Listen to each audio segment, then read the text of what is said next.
Interviewers frequently want to get to know you better, and the obvious place to begin is with your hobbies or interests.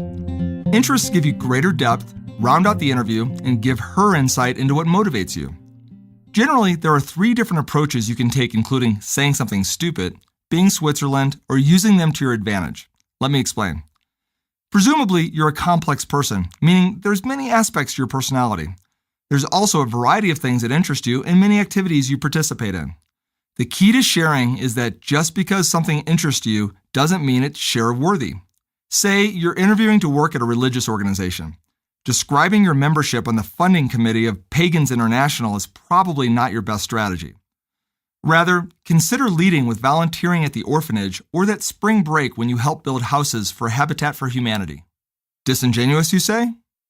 Telling someone you're something that you're not is disingenuous. But by definition, an interviewer isn't looking for a comprehensive list of all things of interest, rather just a sampling to better understand who you are. It's your prerogative to leave something out.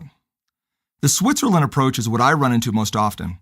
Something like, I like spending time with my wife and kids, try to get in a workout 4 days a week, watch some college sports, and maybe an occasional round of golf. It's safe, bland, and generic, and follows a golden rule. First, do no harm. Assuming it's also true, there's nothing wrong with it.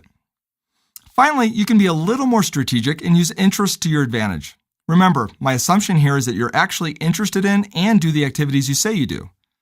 Consider the person you're speaking to and her organization. Is there a common ground between your interests and what you've observed or know? Maybe there's a signed baseball on her desk from a game you attended. Or is there a job benefit to one of your interests, such as volunteerism and applying to a nonprofit, being a backpacker and applying to an outdoor store, being a fly fisherman and applying to a guide shop, or being an avid reader and applying to a bookstore? There's a less obvious vein to consider where an interest and a job are unrelated but require common skills.